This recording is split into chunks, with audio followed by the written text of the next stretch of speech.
नमस्कार साथियों, good morning.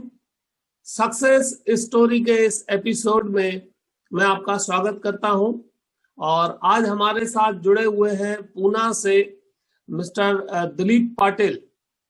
आज उनके सक्सेस के बारे में हम जानेंगे और उनके जो भी इनसाइट्स रहेंगे वो आपके सक्सेस के लिए, आपके ग्रोथ के लिए बहुत ही काम के हो सकते हैं। तो दिलीप जी, आपका इस सेशन में आज सक्सेस स्टोरी में आपका स्वागत है और मैं चाहूंगा कि आपके बारे में थोड़ा ब्रीफ आप हमारे साथियों को बताएं। सर, थैंक यू सर, आपने मुझे ये मौका दिया कि आपके साथ मैं कुछ रूबरू कर सकूं मेरे सक्सेस स्टोरी के बारे में।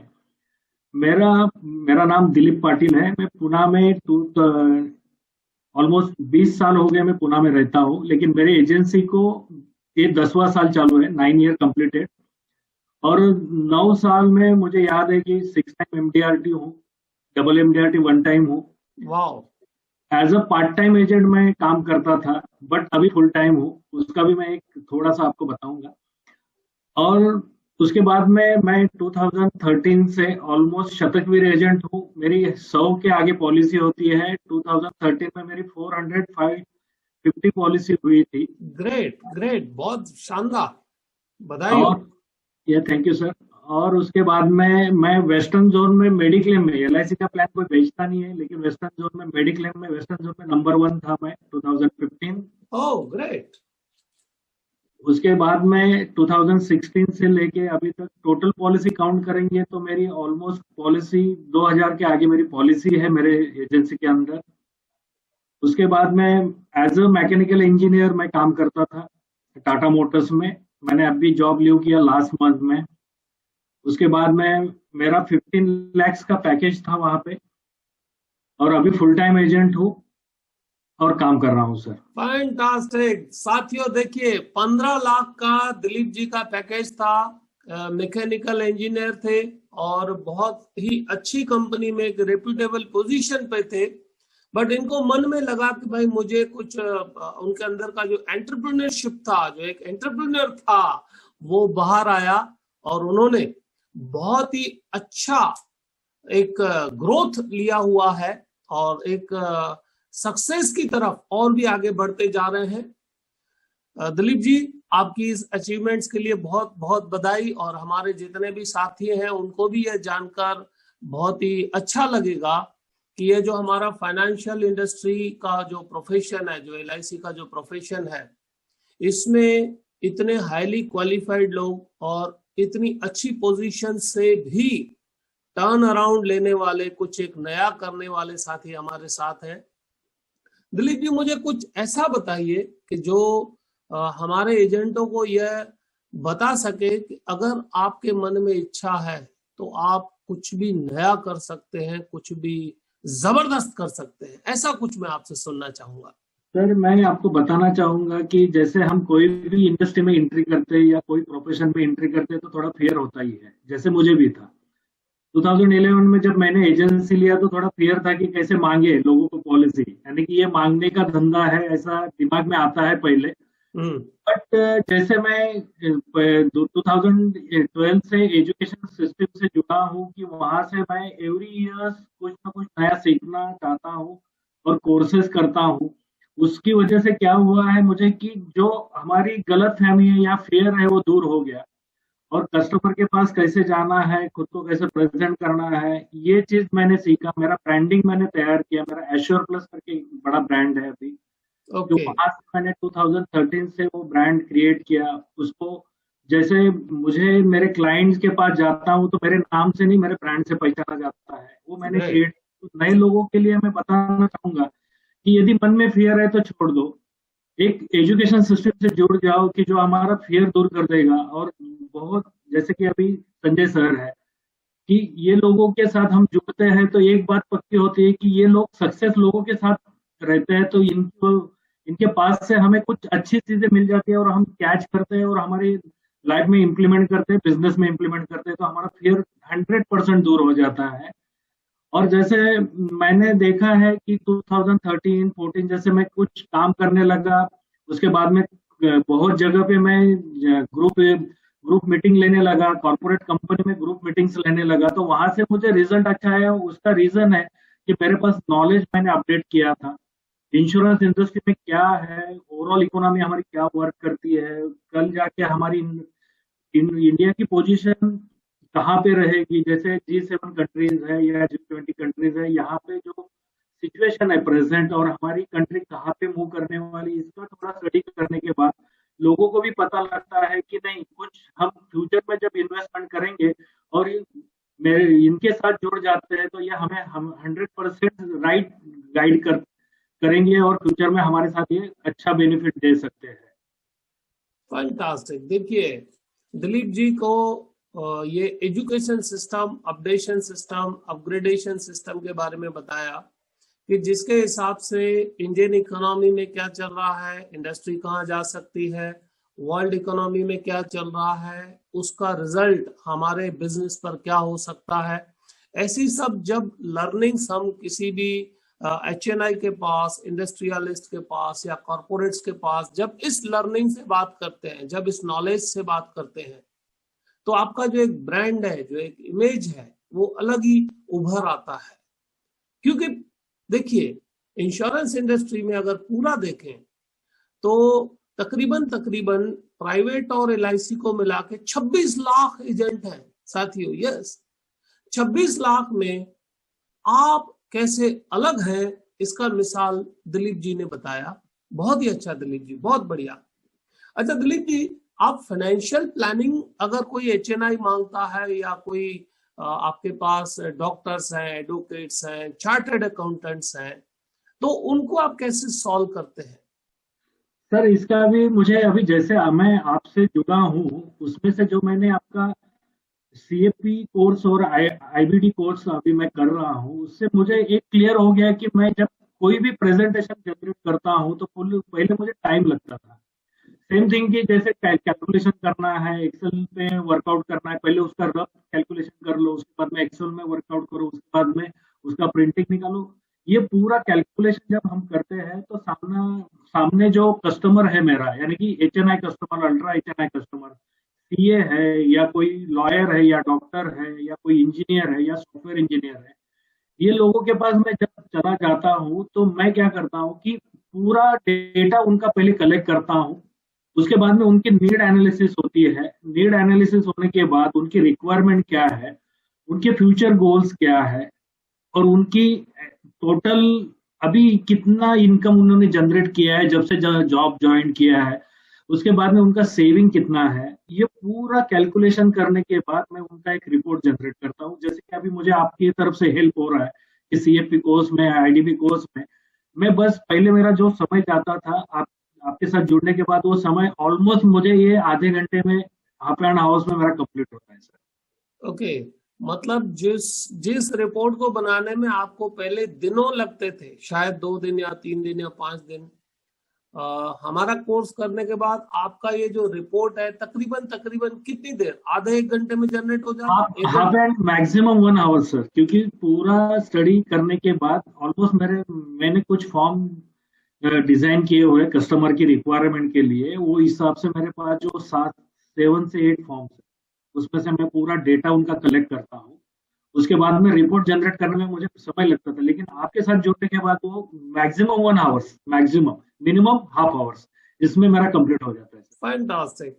कोई ऐसा स्टोरी कि आपने इस चीज को यूटिलाइज किया हो और कोई बड़ा आपको प्रीमियम मिला हो? कुछ सक्सेस स्टोरी ऐसा कुछ हुआ है? या सर, यस्टरडे ही बात मैं करूंगा कि जैसे यस्टरडे मैं एक डॉक्टर फैमिली से मिला था। ओके, डॉक्टर से मिले थे या? डॉक्टर से मिलने के बाद पता चला कि उनकी कुछ रिक्वायरमेंट है, उनको किसी ने रेफरेंस दिया था मेरा। ओके, एक क्लाइंट रहेंगे, उन्होंने रेफरेंस दिया कि दिलीप जी आपके साथ हमें मिलना है। तो जब मैं तो आपके साथ ही जुड़ा था तो थोड़ी आइडिया थी कि कैसा प्रेजेंटेशन देना है क्या नहीं। लेकिन फर्स्ट मीटिंग में उनको जब मैंने मेरा पूरा एक्सप्लेनेशन दिया कि मुझे क्या क्या लगता है, आपकी रिक्वायरमेंट क्या रहेगी, फर्स्ट मीटिंग में मैं सेल नहीं करता हूँ। मुझे फर्स्ट मीटिंग में बस आपकी रिक्वायरमेंट चाहिए और फ्यूचर गोल्स क्या है आपके, ये मैंने पूरा। पहली मीटिंग नॉर्मल मेरी चली 2.5 से 3 घंटे की मेरे ऑफिस में। उसके बाद में मैंने उनका डेटा कलेक्ट किया, उनको कुछ प्रिंट भेजी जो हमारे सॉफ्टवेयर में है, उसका फोटो निकाल के मैंने कुछ प्रिंट निकाली और उनको व्हाट्सएप पे सेंड की। सेंड करने के बाद उन्होंने मुझे वो पूरा उन्होंने वो प्रिंट निकाल के उसके ऊपर उनका डेटा पूरा अपडेट किया, लास्ट 10 ईयर्स का कितना इनकम है, फ्यूचर गोल्स क्या है, अभी प्रेजेंट कंडीशंस क्या है, प्रायोरिटी क्या है, वो 4 से 5 पेज में उन्होंने मुझे दिया। और वो मेरे पास आने के बाद सर मैंने आपका सॉफ्टवेयर यूज किया उसमें और उनका रिपोर्ट जनरेट किया। ऑलमोस्ट 32 पेज का रिपोर्ट जनरेट हुआ। 32 पेज का आपने कंप्लीट रिपोर्ट एक डॉक्टर के लिए जनरेट किया, उसकी फैमिली के लिए जनरेट किया। वेरी गुड, बहुत अच्छे। और रिपोर्ट जनरेट करने के बाद फिर मैंने नेक्स्ट डे उनको कॉल किया कि सर मेरा जो स्टडी था वो कंप्लीट हुआ है, आपके बारे में, आपके फ्यूचर्स गोल्स के बारे में मुझे आपका समय चाहिए। तो उन्होंने बोला कि दिलीप जी एनी टाइम आ सकते हैं, बट क्लिनिक का समय रहता है, तो आप आफ्टरनून आ जाएंगे, आफ्टर लंच तो बेटर रहेगा, तो हम 2-3 घंटे हम बात कर सकते हैं डिटेल्स में। सर मैं रिपोर्ट लेके गया आफ्टर लंच। रिपोर्ट लेके जाने के बाद पहले तो मैंने जो फाइनेंशियल रेशियो है, उसके बाद में उनकी डेप्थ क्या है, सिचुएशंस क्या है, हेल्थ के बारे में हमारा जो रिपोर्ट जनरेट होता है वो पूरा एक्सप्लेन किया। उनके पास इन्वेस्टमेंट का रिपोर्ट जनरेट किया और फ्यूचर में कितना लगने वाला है और कितनी लिक्विडिटी चाहिए उन्हें, ये पूरा वो रिपोर्ट मैंने एक्सप्लेन करने के बाद उन्होंने एक वर्ड्स मुझे यूज किया, मैं बताना चाहूंगा कि दिलीप जी आप अभी मत बताओ कुछ, मुझे चक्कर आ जाएंगे सर। मतलब इतना आपने प्रभावित कर दिया उनको, उनके फ्यूचर के बारे में या फाइनेंशियल जो उनका प्लानिंग होना चाहिए, ताकि एक डॉक्टर साहब को भी ऐसा लगा कि शायद मैंने अभी कहां पर मिस्टेक की है या और मुझे कैसे करना चाहिए। दिलीप जी जैसे प्रोफेशनल आदमी ने, एक प्रोफेशनल एडवाइजर ने उनको जो रिपोर्ट जनरेट करके दिया, तो साथियों यह फीडबैक आया डॉक्टर का कि उसके बाद क्या हुआ दिलीप जी? हाँ, मैंने फिर उनको ये पूरा बताया। फिर मेरा जो रेगुलर फॉर्म्स होते हैं, जो मेरे सफरी फॉर्म है ऑफिस में यूज होते हैं, क्योंकि हर एक का डेटा सर मेरे ऑफिस में शेयर नहीं होता है मेरे स्टाफ के लिए, राइट, वो सीक्रेट रखता हूँ। उसके बाद में जो सिंपल जो ऑफिस के लिए फॉर्म होते हैं वो उनसे फिल कर लिए, डेटा का जो फ्यूचर के लिए हमें लगेगा वो। और वो फॉर्म भरने के बाद मैंने बोला कि सर आपके 3 चेक लगेंगे मुझे जी। बाद में मैडम के 3 चेक लगेंगे। उसके बाद में आपका डॉक्यूमेंट लिस्ट मैंने दिया उनको, उन्होंने पूरा डॉक्यूमेंट लिस्ट दिया। इमीडिएट मुझे बोले कि दिलीप जी कोई दिक्कत नहीं, आप जो भी डिमांड है मैं कल आपके ऑफिस में आके पुटअप कर दूंगा, और जो भी डन हुआ है प्रीमियम हम वो कंटिन्यू करेंगे। ये हिसाब से सर 2 चीजें इसमें ख्याल में आई कि उनको सेविंग हैबिट्स थी, बट हम नॉर्मल सेविंग हैबिट्स देखते हैं तो बैंक में नॉर्मली लोग आरडी और एफडी करते हैं, उसे सेविंग हैबिट्स कहा जाता है। और जैसे आपकी तरफ से जो मैंने सीखा है कोर्स में, उसमें बताया जाता है कि आपको किसे लिक्विड फंड कहना चाहिए, उसके बाद में कौन सा फ्यूचर फंड रहेगा, उसके बाद में रिटायरमेंट के लिए कौन सा फंड यूज हो सकता है, इमरजेंसी में आप कौन सा फंड इमीडिएट लिक्विड कर सकते हैं और कौन सा फंड, कौन सी एसेट आपकी लिक्विड नहीं हो सकती है। ये पूरी चीजें आपकी तरफ से हमने सीखी और वही मैंने एक्सप्लेन किया वहां पे। और वो उनकी जो हैबिट्स थी, उन्होंने बोला कि दिलीप जी हमारे पास बहुत लोग आए और उसके बाद में भी हमें ये समझ में नहीं आया कि एग्जैक्ट फंड कहाँ पे इन्वेस्ट करना चाहिए। और उसके बाद उन्होंने इमीडिएट मुझे चेक्स का जो हमने डिमांड किया था कि इतना इतना आपकी रिक्वायरमेंट है, रिक्वायरमेंट के हिसाब से सर उन्होंने एक भी क्वेश्चन नहीं किया। इमीडिएट मुझे उनके जो भी रिक्वायरमेंट डॉक्यूमेंट्स है इमीडिएट दिए वहां पे। और जो बैलेंस डॉक्यूमेंट थे, क्योंकि चेकबुक वो कैरी नहीं करते हैं, तो चेकबुक और फॉर्म 16 वगैरह जो हमारे रेगुलर फाइनेंशियल डॉक्यूमेंट्स होते हैं, उन्होंने सर नेक्स्ट डे, मैं ऑफिस में नहीं था, ऑफिस में उन्होंने डॉक्यूमेंट ड्रॉप किए और उसके साथ एक नोट बना के भेजी कि दिलीप जी गो अहेड, आपको जो भी इन्वेस्टमेंट है वो आप इसमें से कर सकते हैं, बस इतना ही करना है कि जब आप चेक ड्रॉप करेंगे हमें इंटीमेट कर दो, हम बैंक में उतना मेंटेन कर पाएंगे। Very good. दिलीप जी कितने का चेक डॉक्टर साहब खुद आपके ऑफिस पर ड्रॉप करके गए? दोस्तों, इससे बेटर प्रोफेशनलिज्म की हाइट नहीं हो सकती कि एक डॉक्टर साहब अपनी फ्यूचर को प्रोटेक्ट करने के लिए हमारे एक प्रोफेशनल एडवाइजर के ऑफिस पे खुद डॉक्यूमेंट्स और चेक दे रहे हैं, ताकि जो भी उन्होंने डिसीजन लिया है सही हाथों में दिया है, और जो डिसीजन लिया है वो सही टाइम से शुरू हो सके, ताकि सक्सेस की या प्रोटेक्शन की जो जर्नी है उसमें डिले नहीं होनी चाहिए। दिलीप जी, पूछना नहीं चाहिए बट मैं चाहता हूं अपने साथियों के लिए, कितने का चेक दिया डॉक्टर साहब? चेक तो वैसे 3 चेक है सर, टोटल 6 चेक है उनके। हम मल्टीपल इसमें इन्वेस्टमेंट करेंगे तो हाँ, वैसे तो टोटल अमाउंट कितना है? टोटल अमाउंट 4.5 से 5 लाख के बीच में। 5 लाख का चेक आपको एक प्रोफेशनल कॉल से मिला साथियों। So very good Dilip ji, धन्यवाद आपको। मतलब हमारी तरफ से भी मैं आपको हार्टी कांग्रेट्स कहूंगा, और ऐसे ही कॉल जबरदस्त आपके और भी रहे, ऐसी शुभकामनाएं भी दूंगा, और इस सक्सेस स्टोरी को आप कायम ही रखिएगा।